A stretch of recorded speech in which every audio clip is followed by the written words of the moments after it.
Olá, meus queridos amigos e irmãos, tudo bem? Tudo de bom para vocês? Todos aqueles que estão participando neste momento desta corrente de pensamentos, principalmente pensamentos positivos, viu? Para que nós possamos superar essa fase que daqui a pouco está passando, mas não vai ser o normal de antes. Como muitas vezes estamos vendo, é o novo normal. Será o novo normal. Vamos ver como será esse novo normal, né? Bem, agradecer a Deus é fundamental, então agradecemos a Deus, nosso Pai, Criador de tudo e de todos, suprema inteligência do universo, causa primária de todas as coisas.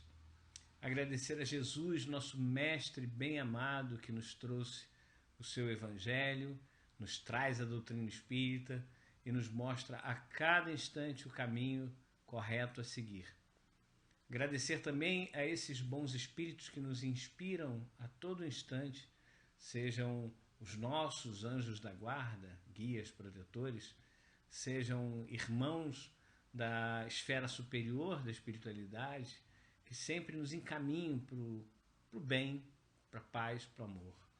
Agradecer a todos vocês do Grupo Espírita Esperança em Cristo, casa que eu amo, casa que eu tenho um carinho especial.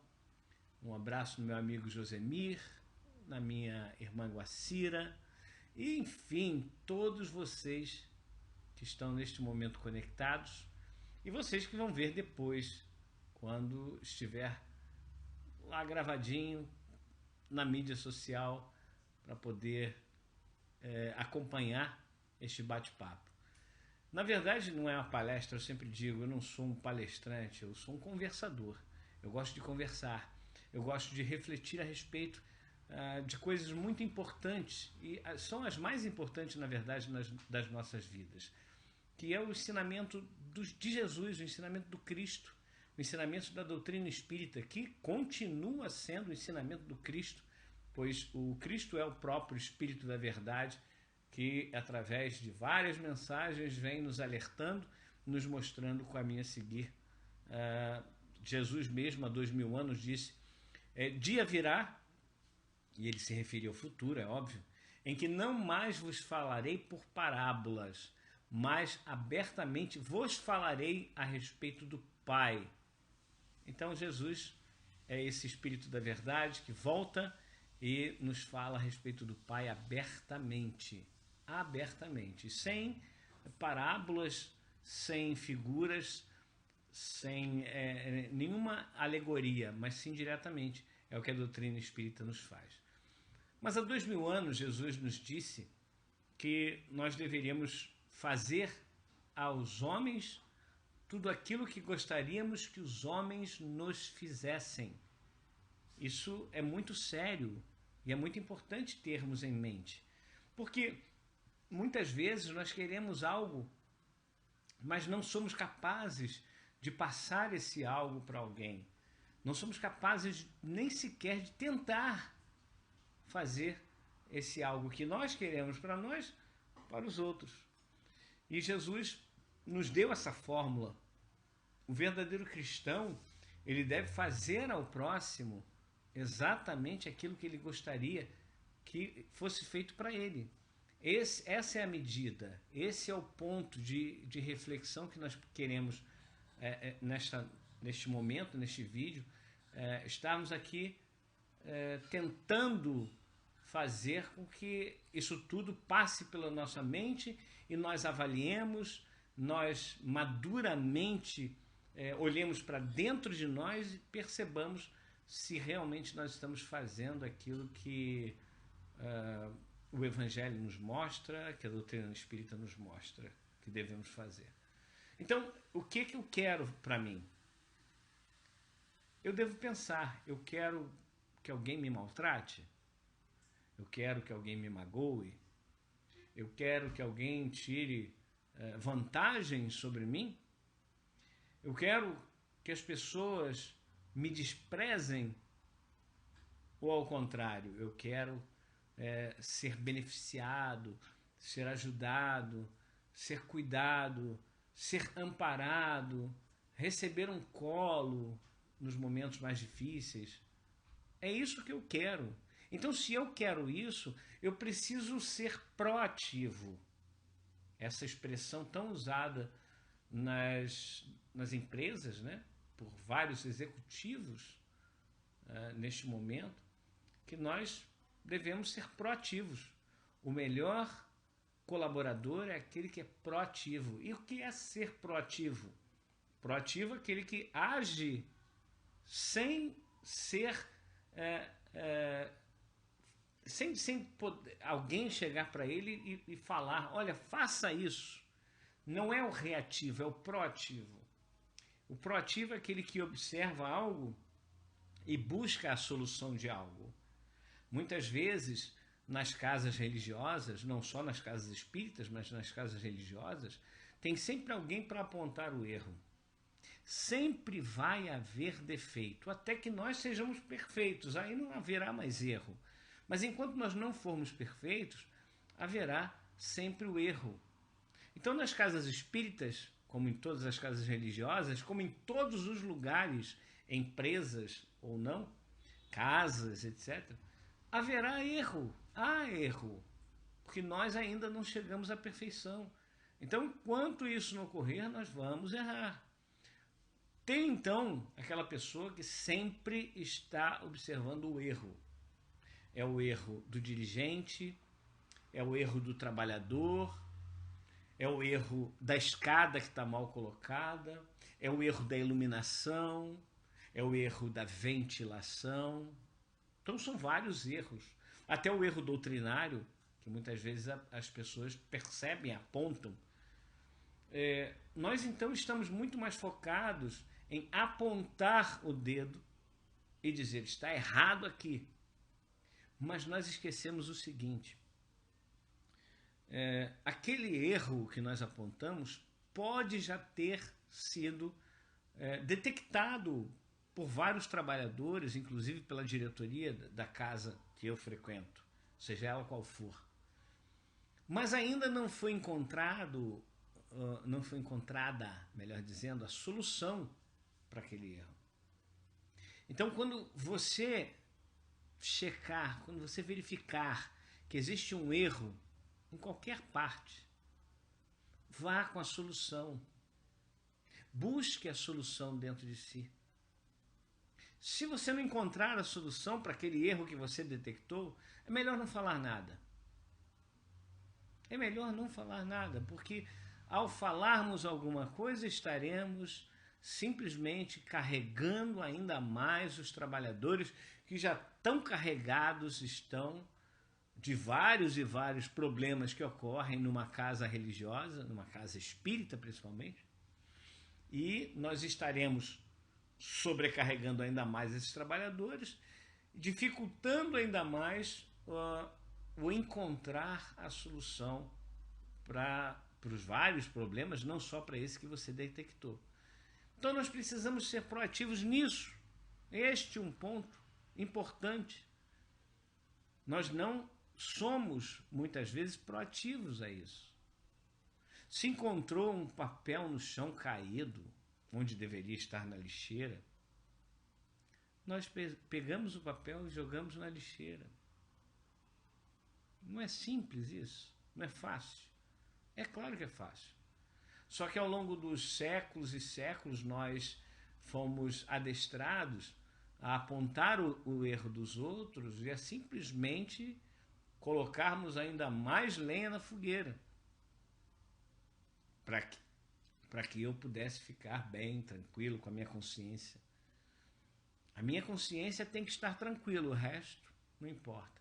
Só que quando nós fazemos isso, vamos colocando mais lenha na fogueira, vamos colocando mais peso nos ombros daqueles que já carregam bastante peso, a minha consciência pode, neste momento, não me acusar, porque, olha, eu estou apontando um erro aqui. É importante apontar o erro. A questão 903 do Livro dos Espíritos fala que eu devo, sim, verificar, observar o erro nos outros. Mas a questão 903 diz que nós devemos observar o erro dos outros para ver se nós não temos esse erro também dentro de nós. E não para divulgar, não para espalhar, não para, sabe, fazer com que aquilo ali seja algo que vai envergonhar a pessoa, o nosso irmão, a nossa irmã, que cometeu esse ou aquele erro. Então nós temos que ter o máximo de cuidado, porque a nossa consciência, em algum momento, ela vai realmente acusar. Ela vai dizer para nós, olha aqui, você errou. Você errou e errou feio. Você apontou o erro, sabe o que aconteceu? Quando você apontou aquele erro, desagregou a estrutura do centro espírita. Desagregou a diretoria, porque alguns acharam que você estava certo, outros acharam que você estava errado, alguns quiseram corrigir o erro, outros disseram que isso não era um erro, e por aí vai, né? São várias as hipóteses que podem acontecer. Sempre quando nós levamos algo que não seja de positivo, e aí o proativo, a solução do problema é fundamental em todos os momentos que nós vamos levando algo para essas pessoas, nós estamos sim fazendo muitas vezes um ato negativo, e aí podemos sim desagregar aquela estrutura. E isso em tudo na vida. Por isso que quando Jesus diz, tudo aquilo que quereis que os homens vos façam, fazei vós a eles, é que nós precisamos observar mais, precisamos nos colocar no lugar do outro, precisamos ter aquela palavrinha que virou moda ultimamente, né? Empatia. E que muitas vezes nesta pandemia nós temos observado que as pessoas começam a perceber a importância grande de realmente sermos empáticos, termos empatia, nos colocarmos no lugar do outro, calçarmos as sandálias do outro, para sabermos o que é que o outro está passando. Quantas vezes criticamos alguém por uma atitude? Ah, porque fulano bebe bebida alcoólica, porque fulano fuma, porque fulano usa drogas, fulano tentou suicídio, fulano traiu a mulher, ou fulana traiu o marido, e por aí vai, sabe? Tantas coisas que a gente percebe no ser humano e que nós vemos assim, é errado. Pode ser errado sim, mas será que a pessoa consegue enxergar que isso é errado? E ainda que enxergue, será que a pessoa consegue vencer aquilo que está dentro dela? Vamos acusar menos.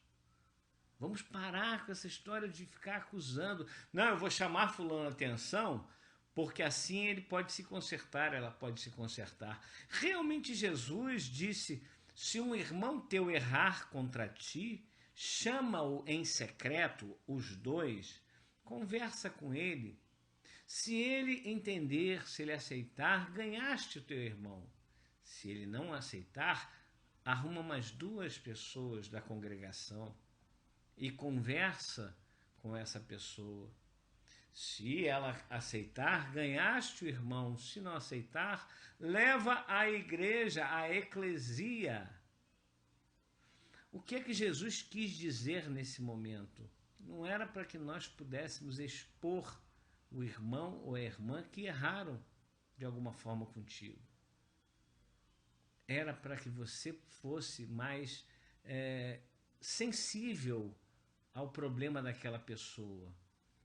Você, quando vai conversar com a pessoa e fala, poxa, fulano, naquele momento eu não gostei daquilo que você falou e tal, eu achei que você foi grossa comigo, eu achei que você não agiu corretamente. Neste momento, você está se colocando na posição de alguém que quer ajudar. Se você chega para uma pessoa e fala assim, você errou comigo, tu vacilou e tal,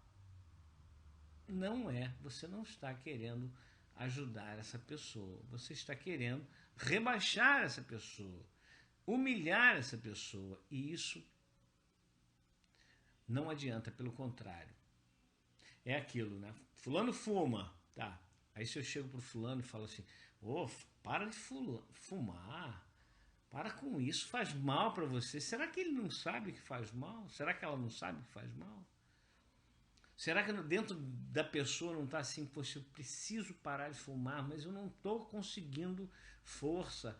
Nesse momento da pandemia e tal, em que nós temos que ficar isolados e etc e tal, eu não estou conseguindo forças para isso, então eu estou fumando ainda, mas eu vou reunir forças para realmente parar com isso. Será que eu percebo isso tudo dentro da outra pessoa? Muitas vezes a gente chama, fulano é sem vergonha. Fulano já falou que ia parar de fumar várias vezes. Parou nada. Por que será? Nós queremos estar dentro das pessoas para julgá-las, não para ajudá-las. Olha a diferença. Julgar ou ajudar. São duas coisas completamente diferentes. Então, Jesus nos ensina a empatia. E essa empatia eu vou perceber o que essa pessoa está passando. Como é que eu percebo o que essa pessoa está passando? Eu vou analisar, vou avaliar, mas sem julgamentos. Por isso Jesus também disse, não julgueis, para que não sejais julgados. Pois da mesma maneira que julgardes, sereis julgados. Com a mesma intenção ou intensidade que julgardes, sereis julgados. Também Jesus diz, por que observai aliás, o cisco que está no olho do teu irmão e não vedes a trave que está no teu olho? Tirai antes a trave do teu olho para ajudar o irmão a tirar o cisco do olho dele. E olha, muitas vezes quando a gente tira a trave do nosso olho, nós olhamos para o olho do irmão e não tem cisco nenhum. Porque a nossa visão é deturpada. A nossa visão é alterada de acordo com o que nós trazemos dentro de nós, de acordo com a nossa experiência, com a nossa vivência. O que nós vivemos até hoje? Desde a nossa criação como espíritos, passamos pelo mineral, pelo vegetal, pelo animal, entramos no hominal e já se passaram milhares de anos, vários e vários séculos, vários milênios, até atingirmos o momento que nós estamos agora. E nós ainda estamos, segundo Kardec, na adolescência espiritual. Então tudo isso, toda essa nossa experiência, ela resultou hoje numa psique, numa mente, que nós somos, na verdade, a mente, nós somos a mente. A alma é basicamente a mente, o espírito é basicamente a mente. O Kardec coloca em Obras Póstumas que o atributo essencial do espírito é o pensamento. Essencial quer dizer, sem ele, o espírito não existe. Sem o pensamento, o espírito não existe. Sem a mente, o espírito não existe. Então nós pensamos, logo existimos, já falava René Descartes. Então precisamos pensar realmente, precisamos analisar. E não podemos julgar o nosso irmão, não podemos jamais estar dentro dele. Quando nós pararmos com essa história de colocar uma pá de cal em cima da pessoa, porque a pessoa já está acabada de uma certa forma, né? Seja material ou moral, nós verificamos pessoas que, se a gente não tivesse noção da nossa imortalidade, que nós vamos desencarnar, passar um tempo na pátria espiritual, reencarnar, passar um tempo na matéria mais, desencarnar, passar outro tempo na espiritualidade, e esse vai e vem, vai e vem, vai e vem, vai e vem, até atingirmos a perfeição. Se nós, hoje, que temos esse entendimento, que nós aprendemos isso com a doutrina espírita, ainda pensamos assim, tá, deixa para depois, eu agora estou bem, eu não quero saber disso, deixa, as coisas vão se acertar. Então, nós precisamos muito, mas muito mesmo, nos conscientizar de que o nosso irmão, a nossa irmã, são os seres mais importantes para nós. Aquele próximo que Jesus nos diz é o próximo mesmo. Neste momento eu estou gravando aqui na minha casa e a minha esposa está conversando, né, com a psicóloga dela, a minha filha está no quarto dela fazendo um lanchinho e vendo um vídeo e tal, e eu estou aqui. Os meus próximos encarnados são minha filha e minha esposa, mas temos inúmeros irmãos desencarnados que estão aqui ao nosso redor, que estão aqui nos auxiliando, alguns que estão aprendendo, mais uma vez, não comigo, mas com Jesus, com a doutrina espírita. Essa doutrina que vem nos mostrar realmente qual é o caminho verdadeiro na nossa vida. Essa saga maravilhosa que nós temos a realizar. Não é aquela saga da televisão, da série, etc. e tal. Não é a saga da nossa vida. Nós, a cada momento, vamos vivenciando coisas e essas coisas vão nos dando experiências, vão nos dando maturidade, vão nos dando fortalecimento para continuarmos, para irmos adiante, para sermos melhores. A doutrina espírita nos faz isso, Kardec ressalta isso, dizendo no Evangelho segundo o Espiritismo, dizendo que reconhece-se o verdadeiro espírita pela sua transformação moral e pelos esforços que faz por domar as suas más tendências. Não é aquele que já atingiu a meta. Somos nós que estamos a caminho, tropeçando, caindo, ralando o joelho ainda, fazendo besteira ainda. O espírita não é santo na acepção moderna da palavra. O espírita é um ser que ainda erra, que ainda vacila. E o nosso objetivo é exatamente nos observar para sabermos se nós estamos ou não fazendo a coisa certa, se nós estamos ou não sendo melhores para os nossos irmãos, se nós estamos ou não cumprindo com aquilo que Jesus nos orientou há 2000 anos e continua nos orientando através da doutrina espírita, através dos seus ensinamentos tão claros, tão concisos. A bandeira do espiritismo é: fora da caridade não há salvação. Que salvação é essa que nós estamos esperando?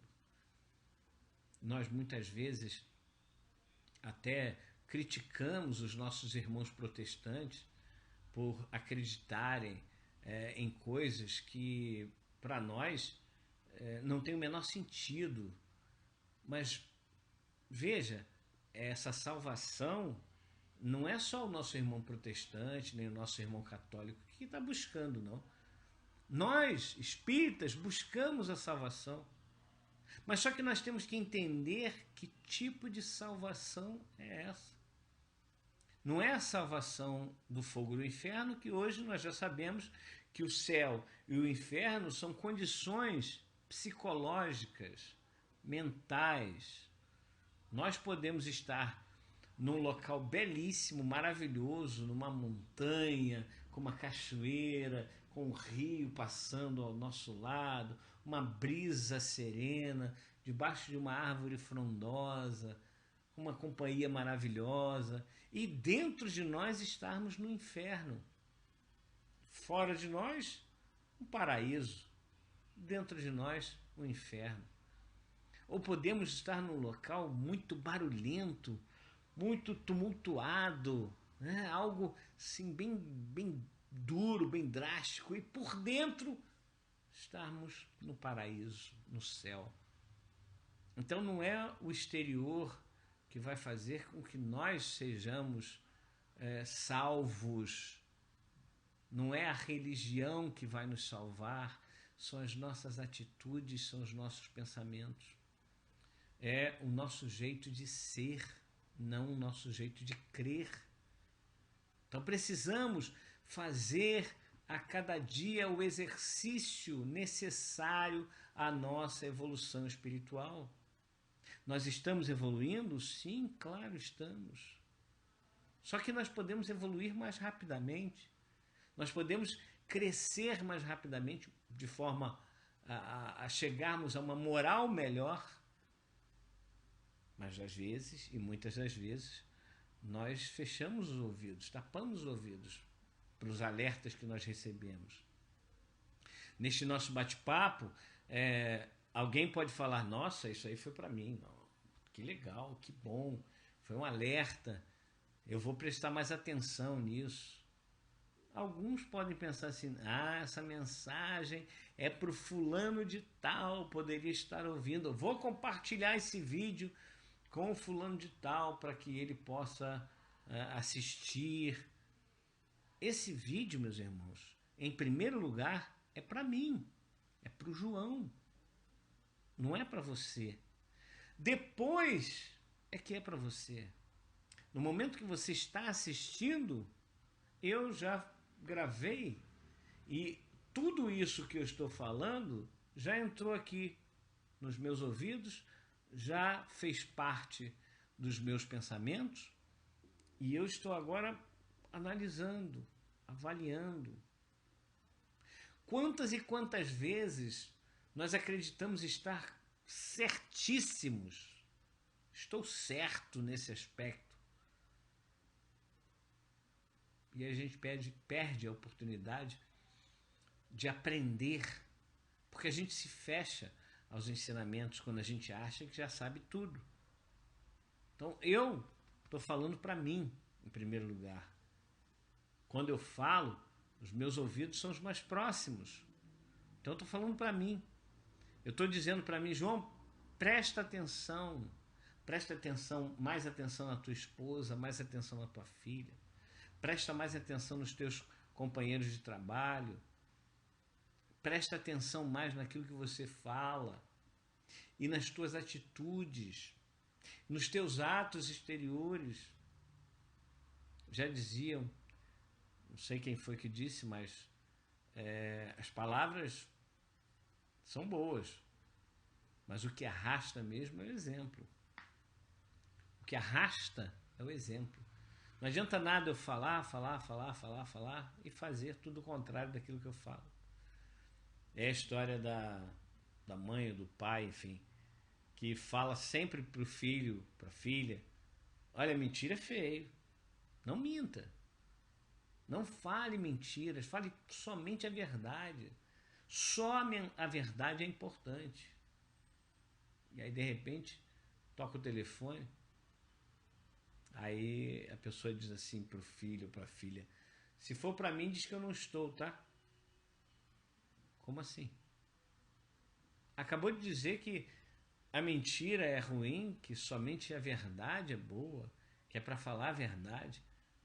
E está dizendo para eu mentir? Ou seja, aquela criança, ela vai falar assim, eu não vou mais ouvir o que meu pai ou minha mãe me falam, porque eles falam uma coisa e fazem outra. Então, para que eu vou fazer? Se eles não fazem, vou fazer por quê? É nesse momento que nós precisamos nos colocar no lugar do outro, ser empáticos e pensar assim, quem está ligando pode ser alguém que esteja precisando, não vai me atrapalhar. Se for algo que não tem importância, eu vou dizer, olha, neste momento eu estou muito ocupado, eu posso te ligar depois, posso te ligar amanhã? Já viu aquelas ligações de pessoas querendo vender alguma coisa? Essas pessoas estão exercendo a sua função, estão trabalhando. Claro, a gente não é obrigado a aceitar. Eu não sou obrigado a comprar algo só porque alguém está vendendo. Não sou obrigado. Muitas vezes, no sinal, eu paro com o meu carro e aí vem uma pessoa, criança, adulto, enfim, não acho legal de forma nenhuma a criança estar no sinal vendendo. Aí tem a generalização, né, das pessoas. Ah, porque tem sempre um adulto explorando uma criança. Não sei. Juízo de valor. Não sei. Pode ser que não. Pode ser que a criança, e eu falo isso porque eu com 14 anos de idade, eu ia para uma oficina de lanternagem perto da minha casa, a contragosto da minha mãe, que já era viúva há 3 anos, o meu pai desencarnou, eu tinha 11, eu com 14 anos ia para a oficina de lanternagem para, quem sabe, quem lembra dessa época, lixar plastique, uma massa que botava para ajeitar lá a lataria do carro. E a minha mãe não gostava, não faça isso e tal. Ah, não te falta nada, mas eu queria ter o meu dinheirinho, sabe? Eu queria ter alguma coisa. A minha mãe sempre trabalhou e com muita dificuldade para me criar. Né? Depois que meu pai desencarnou, ela ficou praticamente sozinha para me criar. Então foi muito difícil para ela, era muito difícil para ela. Muitas vezes ela não tinha, ela me colocava em colégios. Eu sempre estudei em colégio público, eu fiz 2 anos de curso, num curso em Madureira, e, e ela pagava ali, que era uma mensalidade cara, um curso preparatório. Depois eu fui estudar num colégio bom, que era o Cefet, graças a ela que pagava isso, com muito sacrifício. E o que eu fazia? Eu, por vezes, ela me dava o dinheiro da passagem e me dava um dinheirinho a mais para o lanche. O que eu fazia? O lanche que ela pagava não era aquele lanche que eu gostava, né? Então, eu muitas vezes ia, quem conhece, né? Vila da Penha, eu moro ainda na Vila da Penha, muitos anos a gente mora na Vila da Penha, e eu ia a pé até Madureira e voltava às vezes a pé para economizar o dinheiro da passagem para poder ter um lanche a mais, ter um lanche melhor, né? Mas naquele momento eu não estava preocupado assim com a minha mãe, não estava. Hoje é que a gente volta no tempo e fala assim, nossa, que sacrifício que a minha mãe fez para que eu pudesse ter uma boa educação, para que eu pudesse ter condições de ir para o meu curso e tal. Mas na época a gente não presta muita atenção nisso, não, a gente não está nem aí.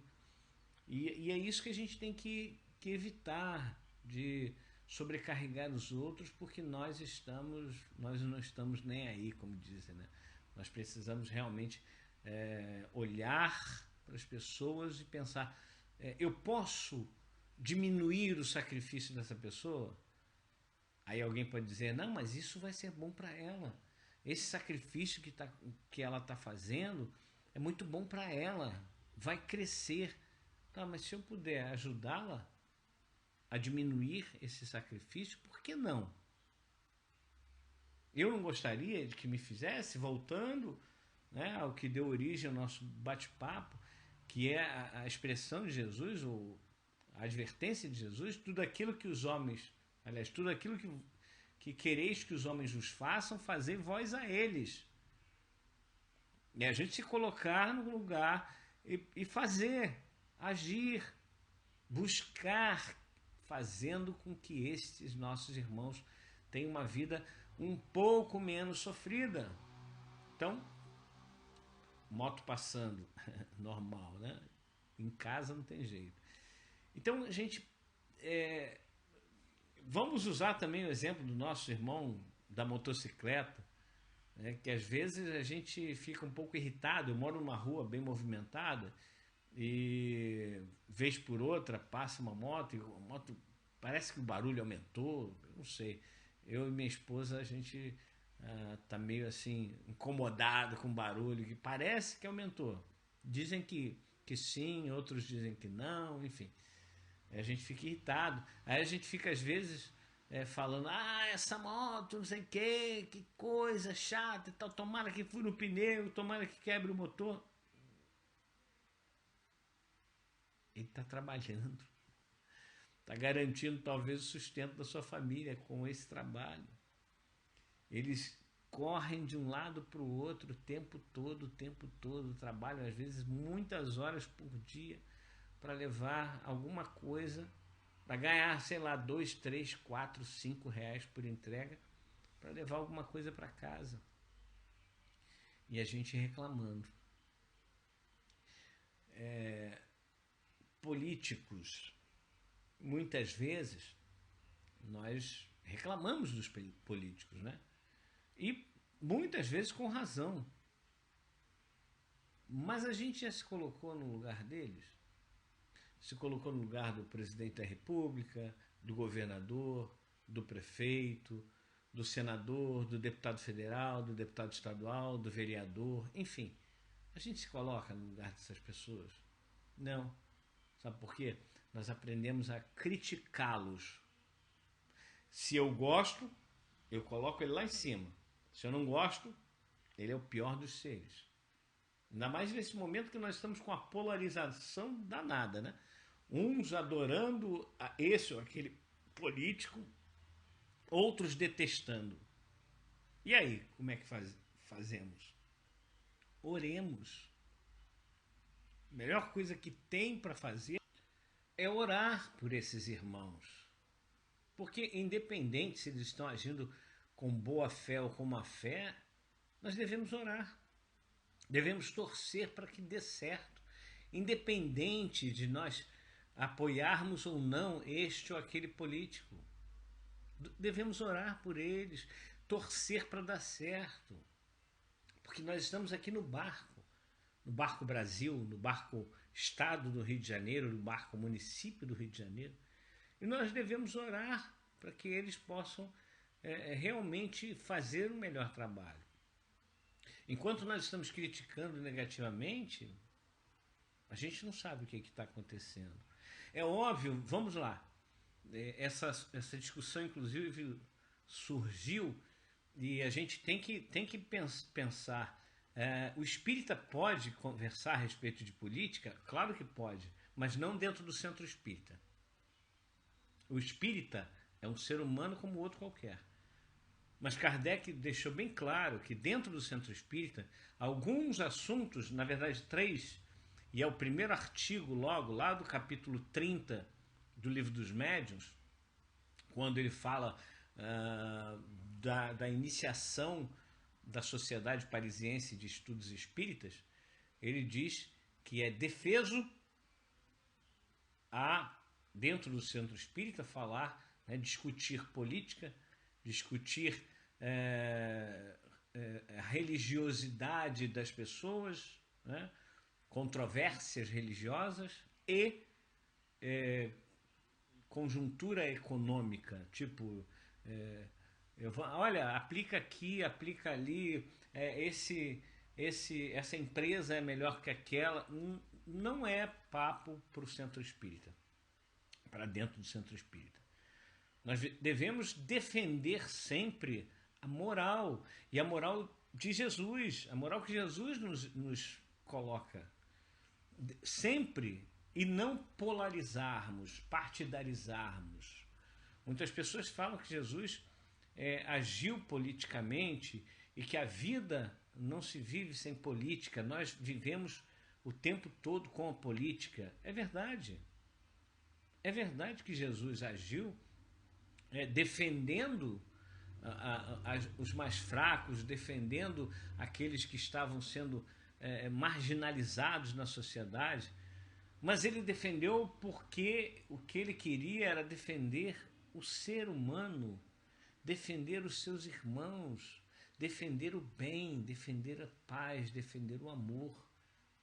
Ele sabia que em algum momento nós iríamos sim entender que todo aquele que estivesse a serviço do povo, como os políticos, eles iriam, em algum momento, isso irá acontecer, realmente se dedicar integralmente ao bem do povo. E por que não acontece ainda? Porque nós ainda não merecemos, ainda necessitamos passar pelo que estamos passando. Não apenas no Brasil, mas no mundo inteiro. Existem problemas no mundo inteiro. Não vamos aqui nos iludir. Então, quando nós pensamos em nos colocar na posição do outro, e nós nos colocamos na posição do outro, por que o outro está pensando dessa forma? Será que ele tem razão? Será que ela tem razão em pensar desta forma? Pode ser que nós cheguemos à conclusão que não tem razão. Mas eu não posso ter a pessoa que pensa diferente de mim como meu inimigo. Por que meu inimigo só porque pensa diferente? Ah, porque está apoiando isto aqui que é um absurdo. Tudo bem, para mim é um absurdo. Para mim pode ser realmente algo ruim, negativo, mas para essa pessoa não. Pode ter interesses escusos, tá, pode, mas e daí? O problema é dele, o problema é dela. Mais uma vez, nós precisamos fazer a nossa parte, precisamos fazer o melhor, precisamos buscar sempre o bem, buscar a luz do Cristo, buscar os seus ensinamentos. É por isso que Jesus diz: buscai em primeiro lugar o reino dos céus, ou o reino de Deus, e a sua perfeição, e as demais coisas vos serão dadas por acréscimo. Essa busca do reino de Deus, em que Jesus em outro momento diz que o reino de Deus ou dos céus está dentro de vós, é uma busca íntima. E como o Pastorino nos traduz, buscar em primeiro lugar, a nossa prioridade, o reino dos céus ou o reino de Deus e a sua perfeição, o que nós precisamos fazer é olhar para dentro de nós e pensar: o que eu tenho que melhorar em mim?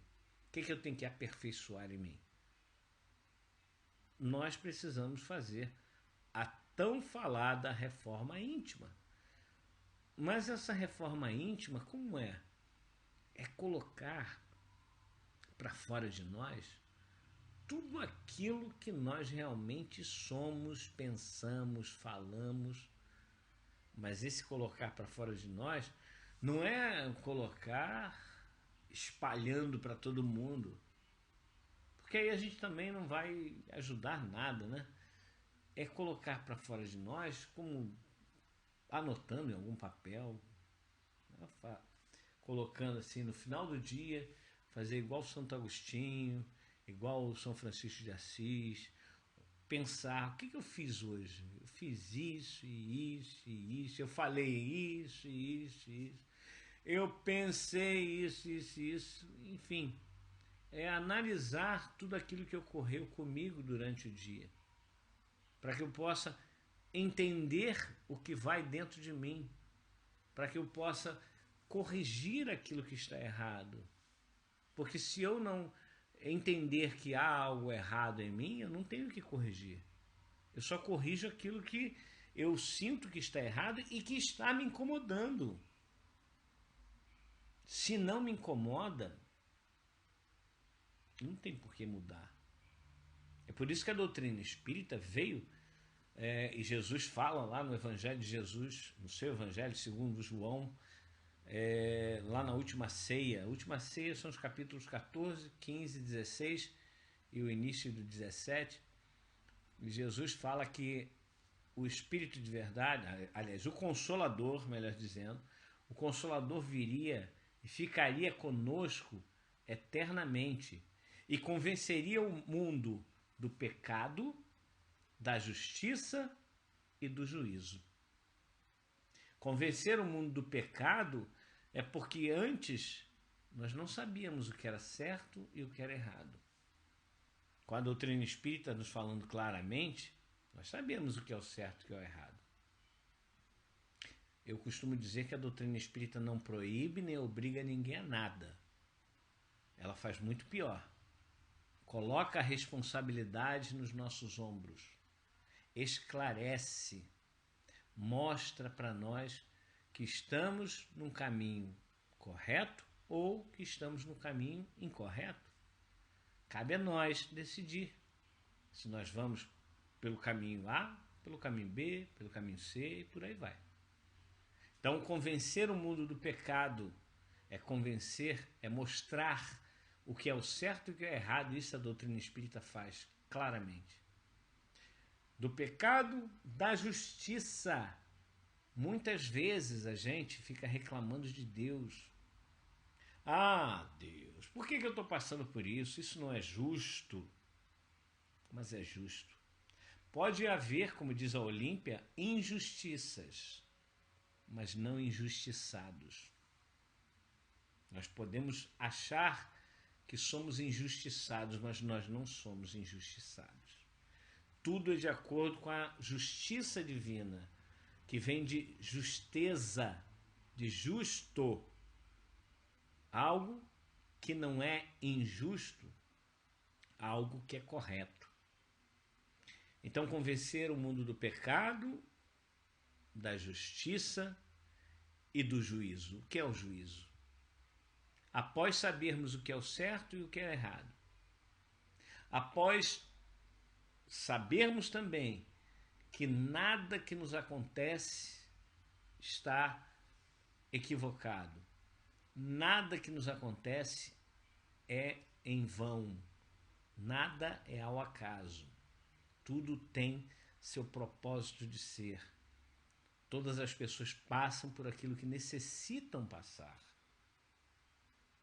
Convencido do pecado, convencido da justiça, eu vou ao juízo, que é me ajuizar, me tornar ajuizado, ser uma pessoa mais coerente, mais cristã, mais espírita.